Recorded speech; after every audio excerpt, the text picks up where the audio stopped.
would understand what I was describing, but somebody else wouldn't. So I was basically getting parapsychology training, advanced academic, sort of knowledge-based training, and what the U.S. intelligence community would call alpha intelligence training. That would include things like perception, memory work, surveillance techniques,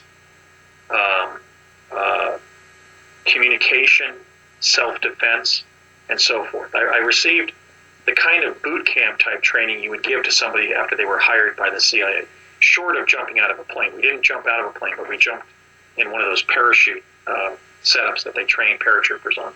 And we did different things. We learned how to go up behind somebody with a knife and slit their throat. We learned how to talk in this gibberish that the other person could understand. They basically turned us into little spies, because one of the applications I know they were thinking of using the teleportation for was to drop us into foreign countries as children to spy there. In fact, I was teleported in one case to a Parsons engineering site in Saudi Arabia. I don't know where it was. It may very well have been Yanbui. But they clearly were giving us military training, the training you would give to soldiers and to CIA agents, because I know they were thinking of using us as spies in real time. Okay, so we began jumping back and forth to New Mexico in the teleport device after we had received a year of this type of training in the learning lab, the parapsychological training, the advanced academic training, and the intelligence training, and also some physical training, martial art type stuff. We were trained in a form of self-defense that combines karate and aikido. So there have been a couple of times in my life where somebody comes at me and I just swipe them out of the way. I use their inertia to send them flying on their face. Okay, so we were taught both how to take human life and how to protect our own lives and the lives of our comrades, but I was not involved as a child assassin, the other kinds of stories that people are describing. We were just given enough training to be placed in foreign locations in real time or in past and future locations and survive. Survive to gather the information they wanted us to gather there and return home safely. So I was spending 3 days a week, Monday, Tuesdays, and Thursdays in the learning lab, and then making up my other schoolwork on Wednesdays and Fridays. And then then we would go home for the weekend. We wouldn't be talking what we just did in the learning lab or in Project Pegasus, because we'd have some fun exercises, activities in our main classroom on Friday and kind of forget what we had done. We were also being drugged. We were being given these little capfuls of mint green fluid that I think was probably scopolamine. Jessica, are you still there? I hit my computer. Yeah, I'm still there. Okay, just checking. Because I was finding that after they would administer this medication in the learning lab, when I would then go home and play with my brothers and sisters or my playmates in the neighborhood around my house, I would totally forget what I'd done all day at school. I also remember waking up on Army Field Hospital cots, extremely achy and dehydrated. So I know that they were manipulating us using medication. I also know that they had scared the hell out of us, out of some things they did to us to secure our secrecy. But I know that after a year in the learning lab where we played a card game involving clairvoyance called concentration, where the teacher would hold a card up to her head and concentrate on what she had looked at, and she would play that game for like 90 minutes, and I would get the card right all the time. So I had been identified as a very psychically gifted person in the project. We also, began all the saturation learning on the speed learning machines. That was very exhausting, and we had sat in the Montauk chair and visited episodes in our own future. In fact, there's this funny anecdote in which we were walking back from a room where the Montauk chairs were and going back to the learning lab per se, and David, one of my friends in the program, turned to me and said, "So who were you this time?" And I told him I was a lawyer in Seattle. So we had this little colloquy, like a cartoon in the New Yorker, where these smart alecky little chrononauts being involved in a secret defense project. And we knew that every time they put us in the Montauk chair and sent us psychically to our own futures, we would get a slice of whatever the future was on that timeline we were sampling. Where That's all the choices cool. in our so where all the choices in the intervening time between 1970 and that data point in the future had been made, all those choices. And yet I said I was a lawyer in Seattle. Now, at that time, I didn't have any relatives east of Pennsylvania.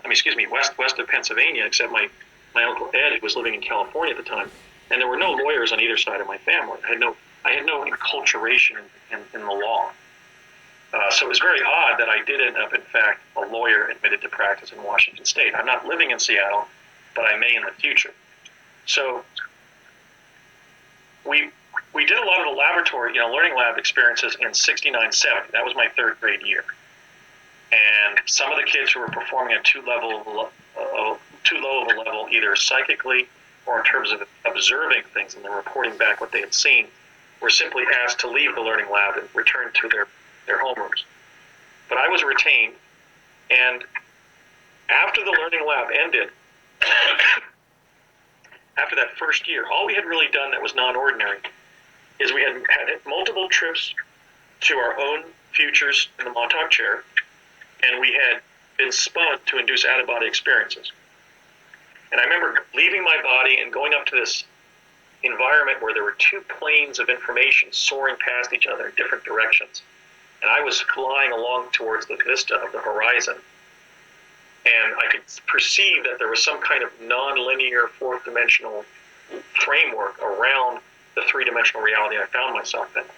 And when I was brought back and they stopped spinning me and I was debriefed by a nurse, some of the health teachers in my school district were Army nurses, which was part of the way that we were being handled as kids. They were using these U.S. Army enlisted nurses who had civilian roles as health teachers in our school district to handle us.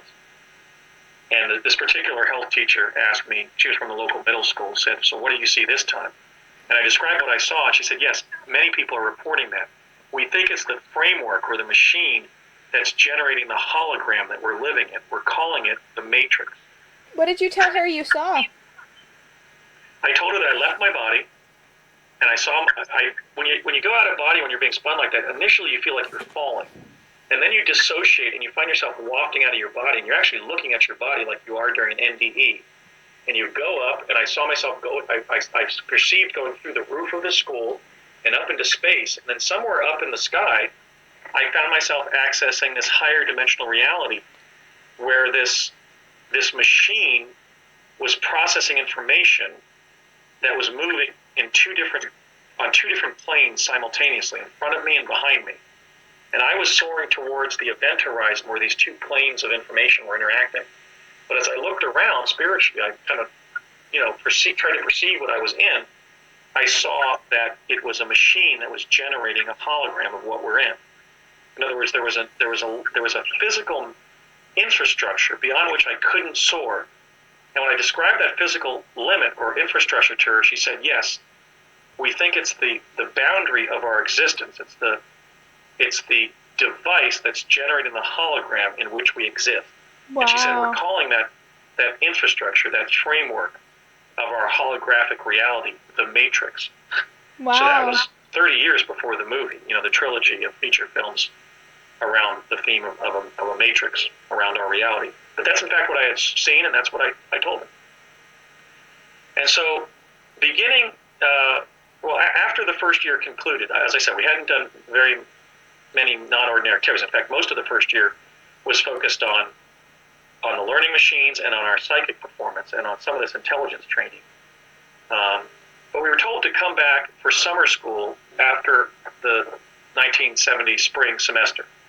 They said that, the learning lab's going to continue, so we want you to just get on your bicycles at 9 o'clock in the morning and ride around your neighborhoods for for a half hour, and then just kind of mosey over to the school grounds because we're going to convene at about 10.